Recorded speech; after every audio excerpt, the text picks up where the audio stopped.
Greetings everyone, and welcome back to my channel, Cooking with Marcia. Yes, I know it's been a minute since I've been on my channel, but things, life carries on, but I am back. So let's start off by giving all praises and thanks to the Most High God, the Father, the Creator, the Source, whatever you refer to the Source as.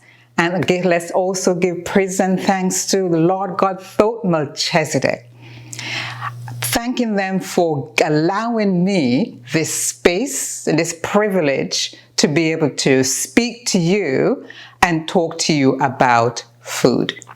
For all my new viewers, just to give you a premise as to what my channel is all about, I am following the law of God where food is concerned. And it refers back to many chapters in the Bible, but I'm referring back to the main one, Genesis 1:29, that tells you that the seed-bearing fruits, the herbs, the trees, all of that shall be your meat. So, my job here on my channel is to help people who are transitioning into this plant-based lifestyle. And the reason why I'm doing that, because I tend to get a lot of conversations with people who talks about how difficult it is, and some people even go as far as saying it's very, very expensive. So my job here is to kind of show people that, one, you're worth it, and two, how simple it can be to be on this plant-based lifestyle. And I'm not calling it vegan, I'm not calling it vegetarian, I'm calling it plant-based, because everything that we consume, as per John 1:29, should be from a plant. Okay, and then the other thing is that I do both cooked and raw food. There are people who are transitioning into the plant-based lifestyle, cater for them. There are people who are, still cooking plant-based food, cater for them. And then there are people like myself who is on the raw, and I also cater for that group as well. So the whole idea is just to show you holistically how simple it can be for you to be on this lifestyle and maintain this lifestyle and think always plants. What am I eating today? It must come from a plant. Plants, plants, plants, plants. And you'll be good to go. So today's segment is about beets. Let's beat it. It came about because I was thinking about what can I do for my next segment, and in conversation, beets came up, and I literally went to the supermarket and just bought a whole boatloads of beets.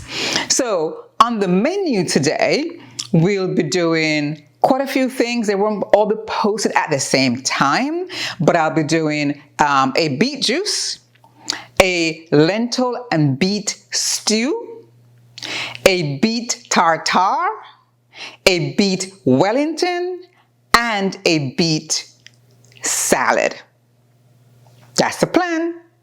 Okay, let's get straight into it. I'm going to start off with the beet lentils. Very simple ingredients. I got all my ingredients laid out on the table.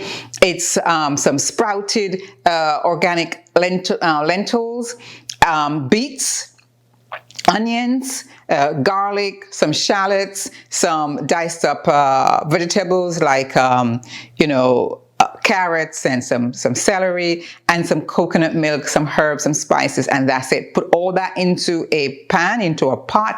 I have a rice cooker that I use as like a slow cooker. I'll put all of those ingredients in that slow cooker and just leave it alone until it's done and get nice and stewy and thick and wholesome and nice and tasty. Okay, and then with that, you can eat it as it is, like a stew, or you could just throw it over some quinoa, some rice. I would prefer if you do quinoa, but rice, and that would be meal number one. So before going any further though, let's talk about beets in itself. Beets are sometimes refers to as beetroot in different countries, but beets are acidic. Okay, so let's be careful when you're consuming beets to make sure you're doing so in moderation. They do have health benefits associated with it, but if anyone who's on a strict alkaline diet, they should know that beets is in the acidic side of the family. So just be very careful when you're consuming too much of the beets. Okay, let's go straight into it. Okay, so in my slow cooker, I'm going to add 1 cup of lentils. I already washed them, drained them, so they're all good to go. And these lentils that I tend to use are the sprouted organic lentils. So even when you're buying your beetroots, right? Beetroot, depending on where you are in the world, just remember to always try to find the organic ones. And even better, try to find the heirloom type beets as well, okay?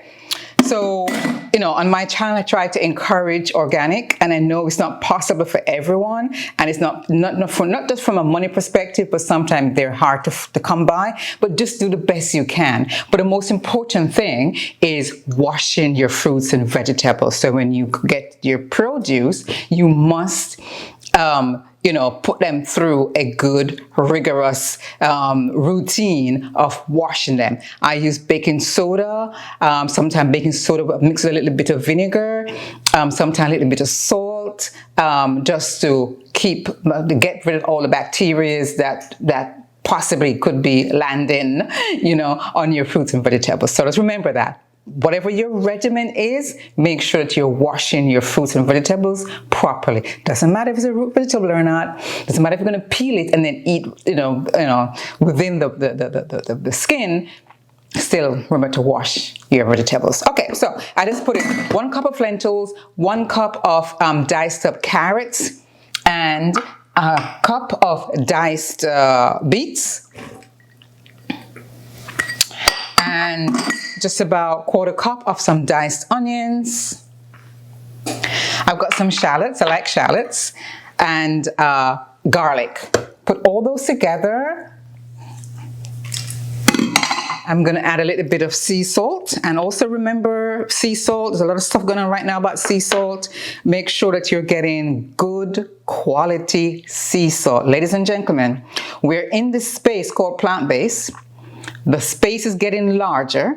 It means that people are trying to make money off of us. So make sure that you do your due diligence and really get quality produce, quality spices that you're using. Sea salt is amongst that group as well. Make sure that you're getting a good quality sea salt. The one I have here is all the way from Hawaii, but recently I went to Ghana, and I got some local sea salt. We talk about that in another segment, but I got some local sea salt, and I was beside myself. I was so happy. Okay, and then we're going to put in about one cup of coconut milk, and that's it. I'm just gonna, you know, add some more spices to it. I got from my backyard. I got some dill, and I got some parsley. Just gonna throw those in there. A little bit of pepper, and put that on into the slow cooker and let it just continues to cook whilst we get on to the next beet dish, because we are going to beet it today. Now I'm just going to plate up my beet lentil stew. Okay, just coming out of the slow cooker, and that's what she looks like. Let's give her a nice good plating of her.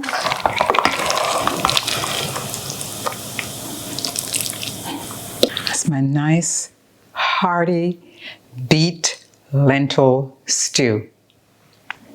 And it looks absolutely delicious and smells awesome. So remember, we had the lentils, we had the beets seasoning with garlic and shallots and onions and spices and herbs. Some vegetables like some carrots and some celery, and just cook that down into some coconut milk. There's nothing like it. It is absolutely beautiful. You could eat this as it is, or you could put it over your over rice, over quinoa. I suggest quinoa, and make yourself a nice, hearty, warm dish for you and your family. So that's another beet dish put to bed. Okay. He said also that nation you serve I shall judge. We walk in the wilderness, it hurts so much, so much. I pray.